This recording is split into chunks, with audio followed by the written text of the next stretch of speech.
Assalamualaikum warahmatullahi wabarakatuh. Perkenalkan, nama saya Yohana Selati dari Universitas Teknokrab Indonesia, Prodi S1 Sistem Informasi, Fakultas Teknik dan Ilmu Komputer.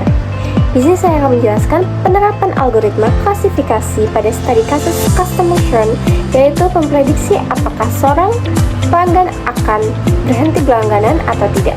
Saya akan membandingkan menggunakan dua algoritma, yaitu KNN dan Random Forest. Langsung saja, pada alurnya adalah kita mulai dari studi kasus, dataset, pengecekan kualitas data, pre-processing, penerapan dua algoritma, serta perbandingan hasil dan kesimpulan. Dan untuk dataset yang saya punya adalah bernama churn, isinya 0 untuk tidak churn dan 1 untuk churn. Karena targetnya berupa kategori, bukan angka kontinu, ini termasuk permasalahan klasifikasi.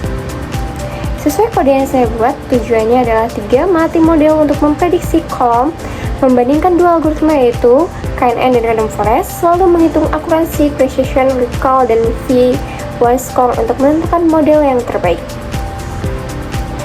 Dan dataset yang saya punya berasal dari Kaggle dengan berisi 1000 data pelanggan dengan 6 kolom customer ID, age, tenure, service type, monthly fee, dan churn sebagai target. Setelah itu saya cek tidak ada missing value dan data duplikat dan datanya cukup bersih. Tapi justru yang menarik pada data saya adalah targetnya tidak seimbang, jadi 74% pelanggan tidak churn dan hanya 26%. Ini adalah alur tahapannya, yaitu mulai dari load data, eksplorasi, pisahkan fitur X dan Y, encoding data, split data, latih uji, standarisasi, training model, sampai evaluasi dan interpretasi hasil. Oke, kita mulai dari data understanding, yaitu saya cek dulu kualitas datanya. Pertama saya cek missing value dan duplikat, semua hasilnya adalah 0. Ketiga saya cek tipe data tiap kolom, ternyata ada customer ID dan service type, itu tipenya teks atau kategori, sedangkan age, tenure, monthly fee itu numerik. Selanjutnya saya pisahkan menjadi X dan Y. Saya ubah menjadi angka biner 0 dan 1 karena sebelumnya service type dan customer ID berupa teks. Ini saya lakukan karena algoritma machine learning hanya bisa memproses angka bukan teks. Setelah di encoding, jumlah fiturnya naik dari 5 menjadi 1005. Karena customer ID yang unik berpelanggan ikut terpecah jadi banyak kolom biner. Sebenarnya ada error logika di processing yang saya lakukan. Customer ID itu cuma ID unik, jadi tidak ada nilainya untuk diprediksi. Harusnya saya drop lebih dahulu sebelum di encoding. Tapi karena tidak, jadinya ikut di get dummies, fiturnya jadi membengkak jadi 1005 kolom yang bikin model overfit dan cuma ngapalin ID doang.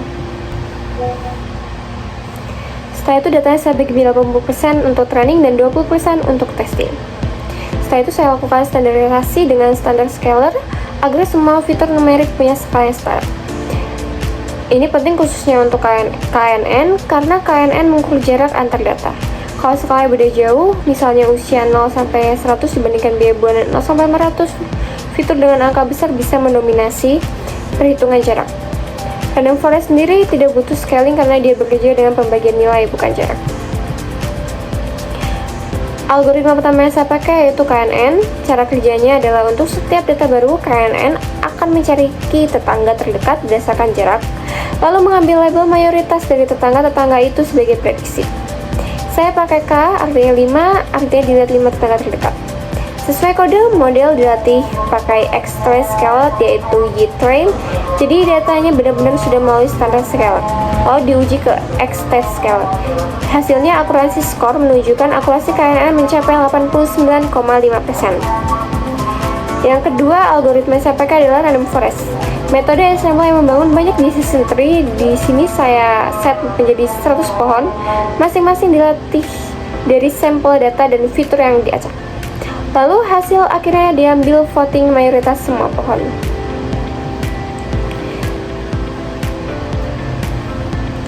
Setelah itu saya juga set menggunakan max depth 10 untuk membatasi kedalaman tiap pohon.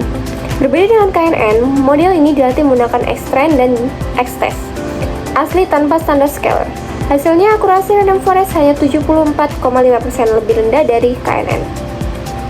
Setelah itu saya membandingkan lebih detail menggunakan 4 metrik: akurasi, precision, recall, dan F1 score dengan metode weighted karena datanya tidak seimbang. KNN unggul di semua metrik sekitar 89% rata, Random Forest akurasinya 70,5%, tapi precisionnya jatuh ke 55,5%.